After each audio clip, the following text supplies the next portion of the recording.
Welcome back to Northwest Airguns. I'm John. Today we're going to go through box number 1 of the Airgun Charlie collection and take a look at what we got there. We've done the pistols in the first two parts of this series, and now we're getting into the rifles, and it's pretty interesting stuff that we're finding here. But first, just quickly, I mentioned about they're not all diamonds. There's some chaff mixed in with the wheat. Well, I'm going to get these out of the way. This is the industry brand. Charlie had one of these in his collection. Well, these, you turn over a rock pretty much and you'll find these. The Cummins truck sale, I think, sells them. And so he didn't say, well, what did he say here? He says new, and that's it. So there you go. I'm not sure what I'm going to do with that, but we're not going to spend a lot of time on these kind of guns. As a matter of fact, if there's another one, I won't even show it. So we got that one. We've got several of these kind of guns. The Daisy. This is the 880. It's in great condition. I mean, it's not new. You can see it's been used, but it's in pretty good shape. I'm not going to spend any time on it, though, because from a collection standpoint, it's just not that significant.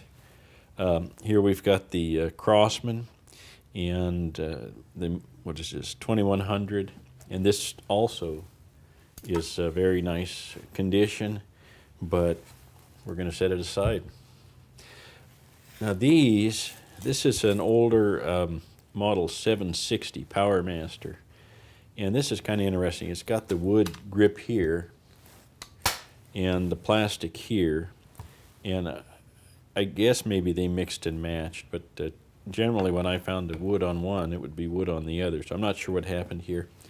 This collection probably has, I don't know, 5 or 6 of these of different kinds, and I may bunch them up and kind of go through those, because I know some guys are interested in these, and some people collect them actually.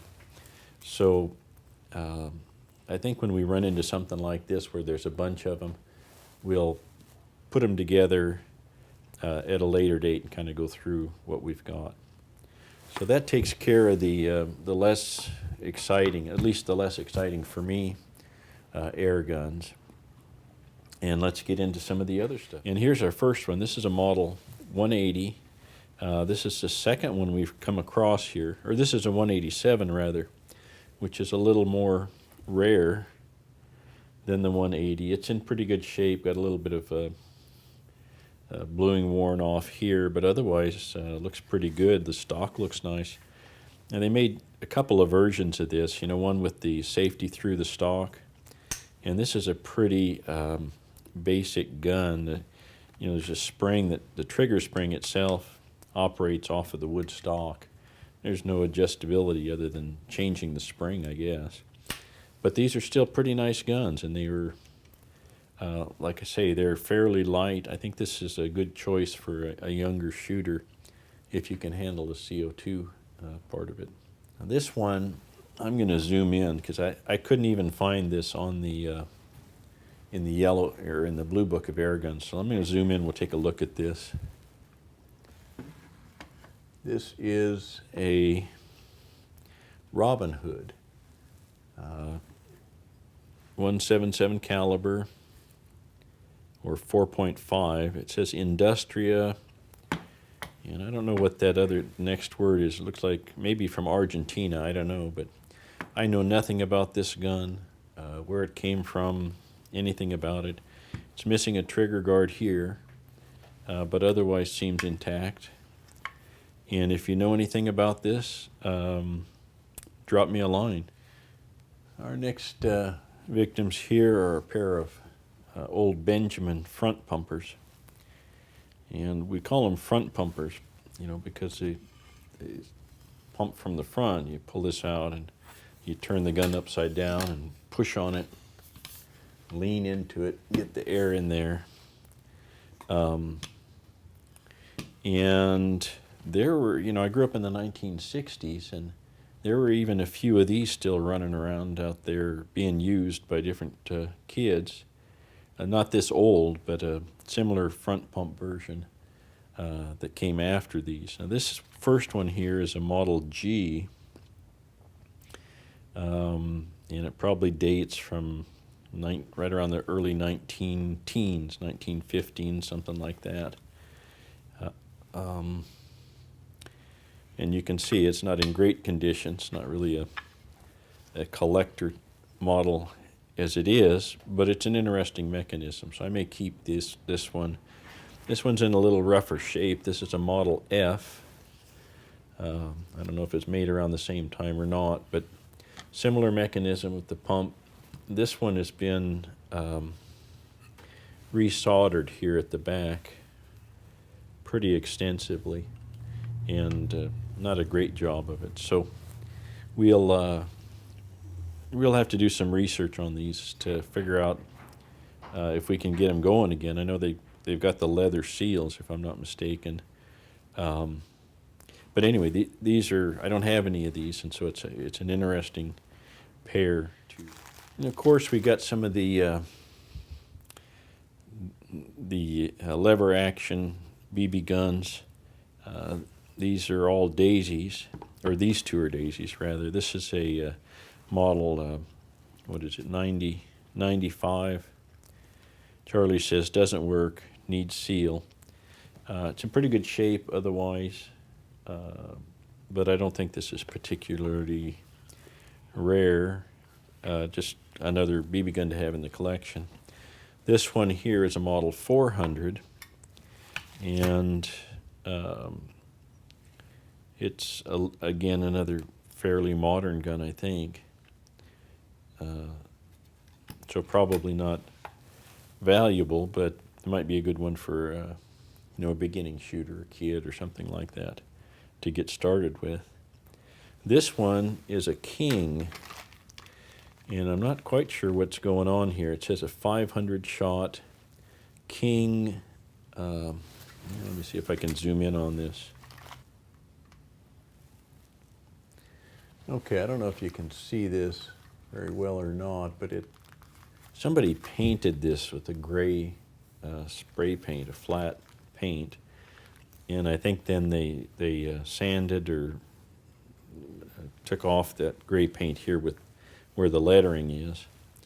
But it says King. I don't know if you can make that out. 500 shot. The Marksman. And let's see, Plymouth, Michigan.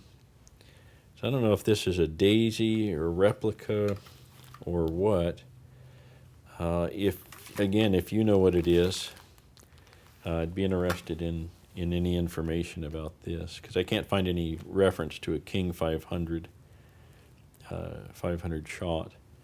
It does have patent dates, 1907, 1908, 1908. Trademark. So anyway, any information about this, let me know. I'd appreciate it. So I keep finding things in this collection that are close to what I expect, but not quite. And this is one of them. This is a Crossman. You can see it's been refinished pretty nicely with all of the new black on it. For some reason, they kept the brass barrel and kept it brass, but it's got the peep sight here in the back. Single shot. This is, I think it's a 22. And it's got the CO2 tank hanging off of it. Now, Charlie said needs lead seal, CO2 angle, Crossman Model 101. Well, maybe a single shot, 4-ounce CO2. So a couple of things about this. It's been refinished pretty clearly. You can see the buttstock still has the metal there, but somebody's taken the finish off of the wood. Maybe they were planning to refinish it. The metal is very nice. It has the Crossman logo here on the receiver, nothing on the other side.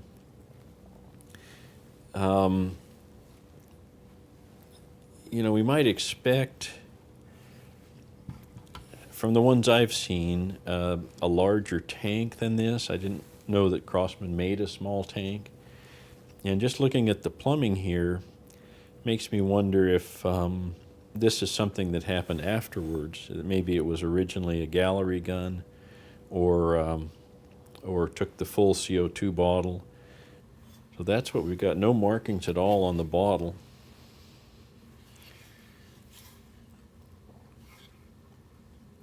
So, any guesses on this? Why, let me know. We have another daisy that I'm guessing most of you have never heard of. And that's this one here. It's a model VL. And Daisy only made these for a couple of years back in the 1960s. And it says Daisy Heddon, Heddon. I guess they went in with them. Division Victor Comptometer Corporation, whatever that is. But this is, I wouldn't say it's new, but it's in really good shape. And it's an interesting rifle because it's kind of a hybrid between an air gun and a firearm. And the way it worked, this uses caseless ammunition in .22 caliber. So you could open it up here. You can see the loading port and cock it, and you put in your load, caseless ammunition. And let me get some of that out, and we'll go through that a little bit more. And this is what the ammunition looked like. 100 rounds, .22, caseless ammunition. Made in Canada. That's interesting. And there's 100 rounds in here. You can see no cartridge case, velocity 1,150 feet per second, no primer to cause rust and corrosion. And let me pull one of these out. They came in tubes. The ammo did, like this. And I think there were probably 10 or something in each tube. And they look like that. And so there's your .22 slug in the front, and behind it is some sort of explosive material, gunpowder maybe. There's no odor to it, but that's what they mean by caseless, is that the powder and the slug are connected without any kind of a brass casing to them. And the way that these work is that you'd load this into the gun here, and then cock it with this lever, like so. And then when you fire it, it's essentially the compression. It's got a plunger in there apparently, or a piston that compresses against the back of the ammo, and then that detonates this material, and then it fires. So it's almost like a dieseling pellet gun using whatever the explosive material is. So it's a combination pellet gun and firearm. And I think Daisy started making these in about the same time, at least as I understand it. They made them about the same time as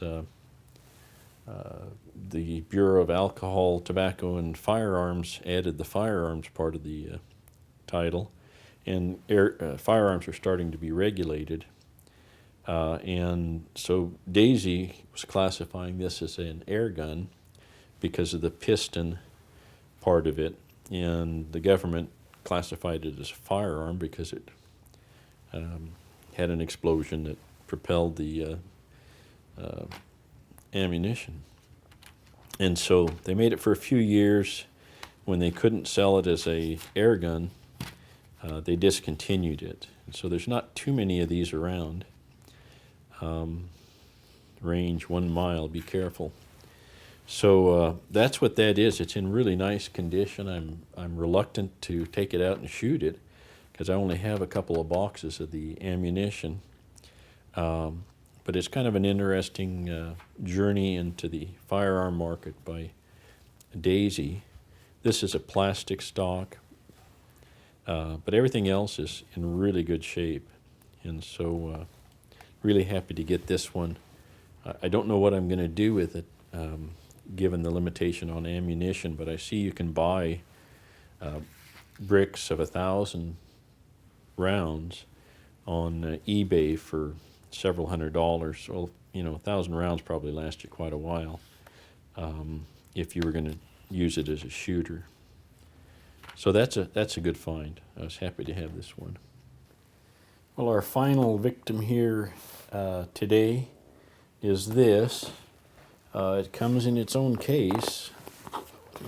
Nothing in there, but this is a Yehwa or whatever it is. So YEWHA, and I did a little bit of research online, but there's not much about this particular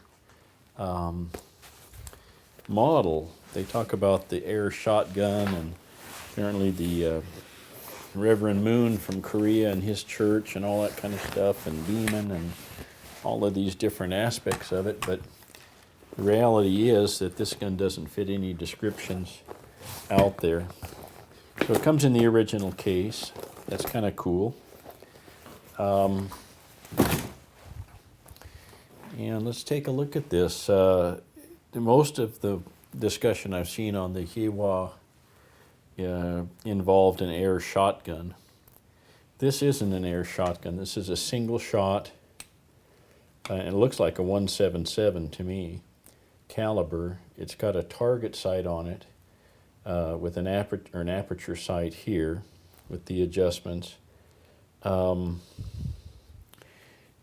it's an interesting gun, though, because it's in pretty good shape. These were made, I think, in the 70s and maybe the 80s, and apparently by the Reverend Moon over there in Korea, who brought them to the United States and sold them to Beeman, at least the shotgun. So I don't know where this came from, if it's maybe it was an American serviceman over in Korea brought it home, or who knows what. It's in really nice shape. All of the finish is pretty nice. It looks to me like any problems with the finish related to putting it in and out of the case. There are some few little small scratches and marks on the stock, so this is a used gun. It's not new. There's a couple of interesting things about this one.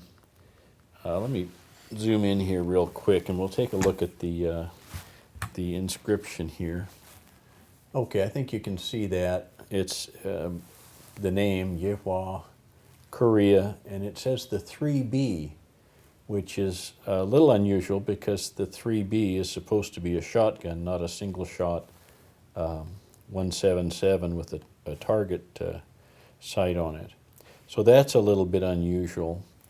And Charlie had made a note on here, tire pump type, has case, Korean, adjustable, no, has target sights. That's about all he says about it. So I have no idea where it came from or how he got it or anything like that, but he's right about the tire pump part of it. And let me show you how that works. Well, these guns are kind of unusual in that, well, we showed you one of the Benjamins, the old Benjamins a little while ago, where we called them front pumpers, and this is essentially the same thing, where you pull this little lever out, you put the gun on its end, stand on this, put your foot on this part here, and then, whoops, you gotta be careful about that, and then you pump it. And in looking at the air shotgun, some of the comments were that it took over 100 pumps to charge the thing, and then with each shot you would have to pump it another 10, 20 times, something like that, in order to maintain the power. And I don't know if that's the case with this one, because I really know nothing about this gun. But if it does take 100 shots and gets up there in terms of power, I would think, or 100 pumps rather, it'll get up there in power. And this could be a pretty powerful air rifle. You can see the tube is bigger. Let me see if I've got one here. Yeah. Okay, this is the air tube out of a Benjamin 312, and we're all pretty familiar with that. So just as kind of a reference, this is about 875 thousandths of an inch on the outside diameter here. The Korean gun, by contrast, is a little bit over an inch.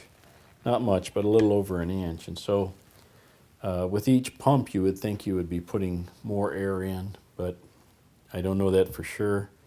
I may try pumping it up 100 times at some point to see if it'll get to full power and go from there. But I may not. And the thing about it is, if you're aware of this version, which again is looks to me to be 177 with the target aperture, it's not the shotgun. If you know anything about this, why, I'd be interested in hearing about it. But this was a good find. I've heard of the Wha guns, never knew anything about them, and here we got one that came in that's in really nice condition. So that is our grand finale in this box number 1 of the rifles. And thank you for watching. We're going to continue to open these boxes up and see what kind of surprises we may have.